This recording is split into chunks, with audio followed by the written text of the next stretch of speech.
అందరికీ నమస్కారాలు.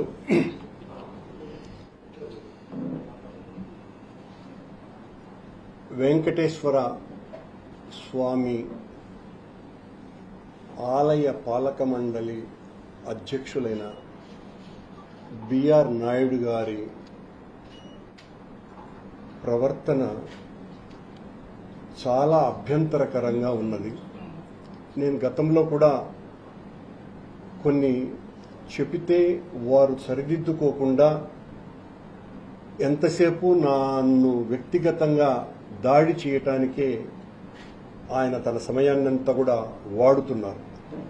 నేను ఏ రోజు కూడా ఆయన మీద వ్యక్తిగత ద్వేషంతో మాట్లాడుతున్నటువంటి సందర్భం ఒకటి కూడా లేదు. ఆయన నేను ఒక్క తప్పు కూడా చేయలేదు, టీటీడీలో అత్యద్భుతంగా మా పాలన నిర్వహింపబడుతోంది అని ఆయన నిరంతరము మీలాంటి పెద్దలతో అందరితోనూ కూడా ఆయన చెబుతూ ఉంటారు. ఓ 12-13 రోజుల క్రితం గౌరవనీయ అడిషనల్ ఈఓ వెంకయ్య చౌదరి గారి తండ్రి గారైన చలమయ్య గారు పరమపదించటం జరిగింది. అందరికీ తెలిసిన విషయం. పాపం వారికి బ్రహ్మోత్సవాలలో పాల్గొనేటువంటి అవకాశం కూడా తద్వారా పోవటం చాలా బాధ కలిగించే విషయం.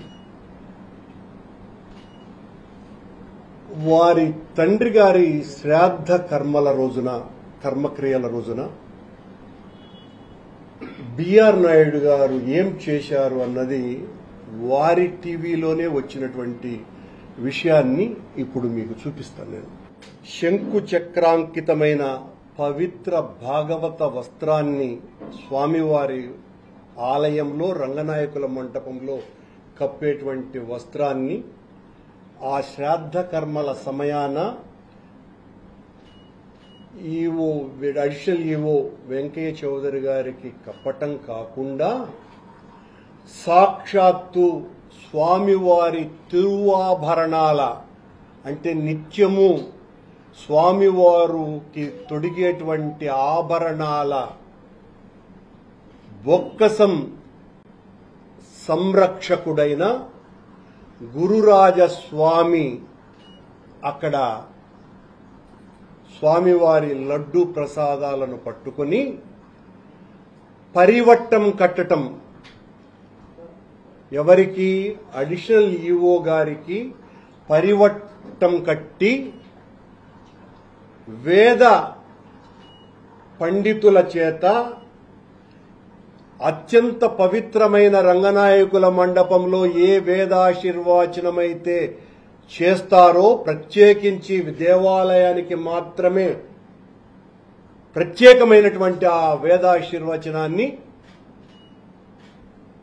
అడిషనల్ ఈఓ వెంకయ్య చౌదరి గారికి ఆ రకంగా పరివట్టం కట్టడం అన్నది ఉత్సవానంతరం రంగనాయకుల మంటపంలో గాని బంగారు వాకిలిలో గాని ఆలయ అధికారులు ఎవరైనా ఉంటే వారికి లేదా చైర్మన్ కు లేదా వాళ్లకంటే ముందు జియర్ స్వాములకు పరివట్టం కడతారు. పరివట్టం అంటేనే అత్యంత పవిత్రమైనటువంటి విషయం. అది కూడా రంగనాయకుల మండపంలోనో బంగారు వాకిలిలోనో కట్టేటువంటి పరివట్టాన్ని కట్టి శ్రీవారి ప్రసాదాల్ని శ్రాద్ధ కర్మల రోజున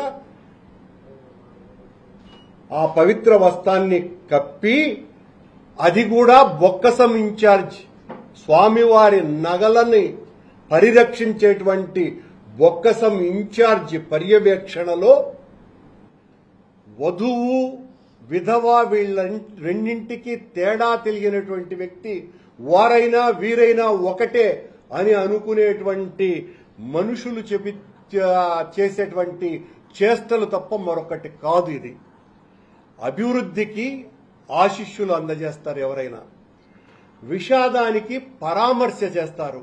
పరామర్శ చేయటం ఏ తప్పు లేదు కాకపోగా మంచిది కూడా. కానీ పరామర్శ పేరుతో బిఆర్ నాయుడు గారు చేసినటువంటి దారుణమైన దాస్తీకం ఇది. పరివట్టం కట్టడం ఏంది, వేదాశీర్వచనం ఇవ్వటం ఏంటి, స్వామివారి వస్త్రం కప్పటం ఏంది? అది కూడా సాక్షాత్తు ఎక్కడ? వాళ్ళ తండ్రి పటం ముందర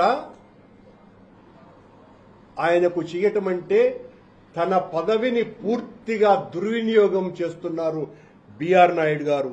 ఎప్పుడు ఏ వస్త్రం కలపాగా వెయ్యాలనో కూడా తెలియనటువంటి వ్యక్తి నాకు రోజు శాస్త్రం గురించి మాట్లాడుతూ ఉంటాడు. వాడికేం తెలియదు అని. ఇంత దారుణమైనటువంటి పరిస్థితి. రేపు ఎవరైనా మరొకరు అధికారో ఎవరో ముఖ్యుడో ఈ రాష్ట్రంలో ప్రముఖుడో ఇట్లా మాకు కూడా బిఆర్ నాయుడు గారు మా ఇంట్లో ఎవరో చనిపోయినారు, మీరు వచ్చి ఆ కర్మక్రియల రోజున మాకు వేదాశర్వాచనము, శేషవస్త్రము, స్వామివారి లడ్డు ప్రసాదాలు అందజేయండి అనేటువంటిది ఒక రివాజుగా మారేటువంటి పరిస్థితి వస్తే దీనికి ఎవరు సమాధానం చెప్పాలి? ఏటి సూతకం ఉన్నటువంటి అదనపు ఈవోకి, ఏటి సూతకం ఉన్నటువంటి అదనపు ఈవో గారికి వేద ఆశీర్వచనం, అది కూడా స్వామివారి వేద పారాయణదారుల చేత సాక్షాత్తు స్వామివారి తిరువాభరణాల సంరక్షకుని చేతుల మీదుగా లడ్డు ప్రసాదాలు అందజేస్తూ వాటిని ఇవ్వటం అన్నది తీవ్రమైన అభ్యంతరకరం. హిందువుల మనోభావాలన్నీ కూడా దెబ్బతినేటువంటి విషయం ఇది. నేను ఈ రకంగా మాట్లాడితే వెంటనే బిఆర్ నాయుడు గారు తన విశ్వరూపాన్ని చూపిస్తారు. వాళ్ళ ఆ పంచశస్త్రులైనటువంటి ఆ TV5 ఛానల్లో నాకు గురించి ఈ రోజంతా కూడా ఇదే కథ నడుస్తుందని కూడా తెలుసును.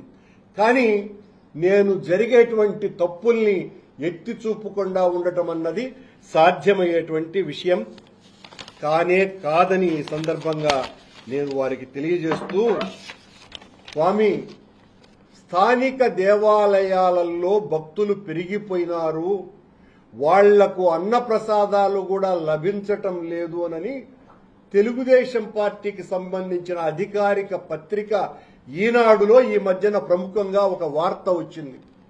ప్రసాదాల దిట్టం పెంచటం లేదు అని.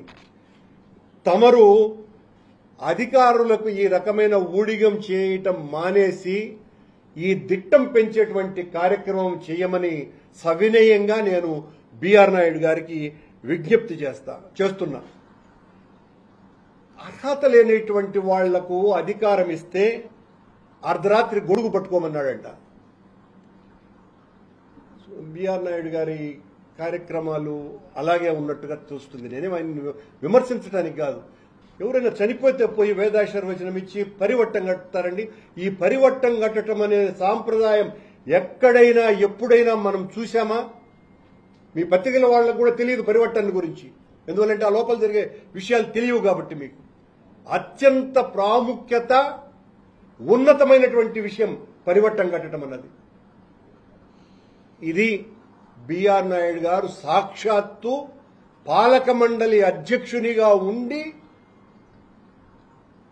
స్వామి ద్రోహం, ఇది వెంకటేశ్వర స్వామి ఆలయ ద్రోహం తప్ప మరొక్కటి కాదిది. వేల సంవత్సరాల సాంప్రదాయాలను, సంస్కృతిని ధ్వంసం చేసేటువంటి ధ్వంసునిగా బిఆర్ నాయుడు గారు ప్రత్యక్షమవుతున్నారు. మీరు మా గురించి మాట్లాడడం, మేము ఆలయ ప్రతిష్ట మంట కలిపినాము అని, ఇంతకంటే మంట కలపడం మరొకటి ఉందా అనేటువంటి ప్రశ్నకు సమాధానం చెప్పాలా? సమాధానం చెప్పి నన్ను తిట్టాలా బిఆర్ నాయుడు గారు?